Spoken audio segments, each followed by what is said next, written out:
Rose of God by Sri Aurobindo. Structure, summary, analysis. Hello and welcome to the discourse. Sri Aurobindo's Rose of God stands as a pinnacle of mystical poetry, seamlessly blending profound spiritual concepts with vivid imagery and masterful poetic technique. This intricate poem, first published in 1941, serves as a passionate invocation where the speaker seeks to discover the mysteries of the divine rose, a complex symbol representing ultimate spiritual reality. Through its depth of symbolism and carefully crafted structure, the poem invites multiple meanings while exploring the possibility of divine manifestation in human life. Structure of Rose of God. The structure of Rose of God is carefully crafted to enhance its spiritual message through musical and rhythmic elements. The poem consists of 5 stanzas, each following a consistent formal pattern. The meter combines iambic and anapestic feet, creating a rhythmic cadence that resembles both a heartbeat and a ceremonial chant.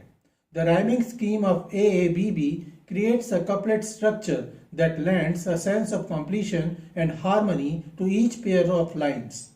This musical quality, combined with the repetitive invocation of Rose of God at each stanza's opening, creates a mantric effect that reinforces the poem's meditative purpose.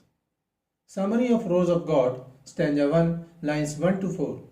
Rose of God, vermilion stain of the sapphires of heaven, rose of bliss, fire sweet, 7 tinged with the ecstasies 7. Leap up in our heart of humanhood, O miracle, O flame. Passion flower of the nameless, bud of the mystical name. The first stanza introduces the rose through dramatic color imagery as a vermilion stain on the sapphires of heaven, immediately establishing a tone of awe and wonder. The poet employs synesthesia in describing the rose of bliss as fire sweet, blending tactile and gustatory sensations to convey spiritual ecstasy. The stanza builds toward a passionate apostrophe, directly addressing the divine to leap up in our heart of humanhood.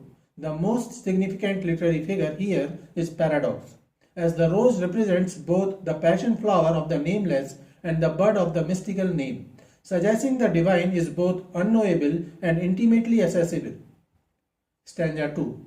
Rose of God, great wisdom bloom on the summits of being. Rose of light, immaculate core of the ultimate scene, live in the mind of our earthhood, O golden mystery flower. Sun on the head of the timeless, guest of the marvelous hour. The second stanza shifts to visual imagery of illumination, addressing the rose as the great wisdom bloom on the summits of being. The tone becomes more reverent and contemplative as poet employs metaphor to present the rose as the immaculate core of ultimate seeing. The stanza features powerful metaphysical conceits, comparing the rose to a sun on the head of the timeless and a guest of the marvelous hour. This blending of temporal and eternal imagery creates a sense of sacred time breaking into ordinary reality, emphasizing the transformative potential of divine wisdom. Stanza 3.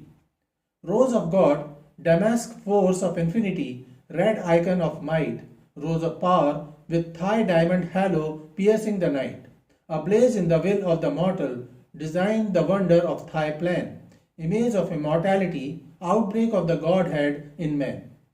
The third stanza introduces a more vigorous tone through explosive consonant sounds in phrases like damask force of infinity and red icon of might. The poet uses emblematic imagery, presenting the rose as a heraldic symbol with a diamond halo piercing the night. This visual representation of spiritual power is complemented by the dynamic verb ablaze, which transforms the abstract concept of will into visible flame. The stanza culminates in the powerful metaphor of the outbreak of the Godhead in man, employing geological imagery to suggest the revolutionary force of divine manifestation. Stanza 4. Rose of God, smitten purple with the incarnate divine desire, rose of life, crowded with petals, colors lyre, transform the body of the mortal like a sweet and magical rhyme, bridge our earthhood and heavenhood, make deathless the children of time. The fourth stanza adopts a tone of sensual wonder, describing the rose smitten purple with the incarnate divine desire. The poet uses synesthesia again in colors lyre, blending visual and auditory imagery to suggest cosmic harmony. The central metaphor of transformation appears in the plea to transform the body of the mortal like a sweet and magical rhyme, comparing physical transfiguration to poetic perfection. The stanza employs the architectural image of bridging our earthhood and heavenhood, creating a tangible picture of the connection between human and divine realms. Stanza 5. Rose of God, like a blush of rapture of eternity's face, rose of love, ruby depth of all being, fire passion of grace. Arise from the heart of the yearning that sobs in nature's abyss. Make earth the home of the wonderful, and life beatitude's kiss. The final stanza opens with an intimate simile, comparing the rose to a blush of rapture of eternity's face, establishing a tone of tender reverence. The poet uses personification throughout, describing nature's yearning that sobs in nature's abyss, which gives voice to the cosmic longing for divine fulfillment. The imagery becomes increasingly warm and intimate, moving from the ruby depth of all being to life beatitude's kiss. This progression from cosmic to personal imagery creates a powerful sense of closure, suggesting the ultimate purpose of the divine descent is to make earthly existence itself an experience of heavenly bliss. Overall summary and spiritual significance. Rose of God functions as a progressive prayer for divine descent, moving systematically through human faculties, heart, mind, will, body, and emotional core.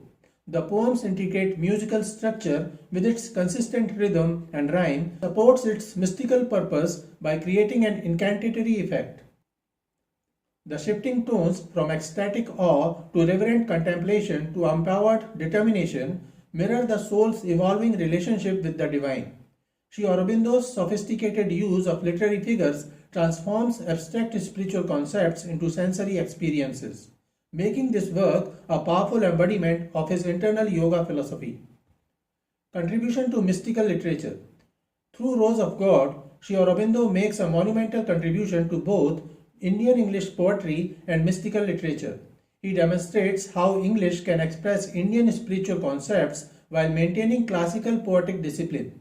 The poem's fusion of metaphysical conceits with sensual imagery creates a new language of mystical experience, bridging the gap between transcendental truth and earthly perception. Its masterful blend of form and content establishes it as a timeless masterpiece that continues to inspire spiritual seekers and poetry lovers alike. So this is it for today. We will continue to discuss the history of Indian English literature. Please stay connected with the discourse. Thanks and regards.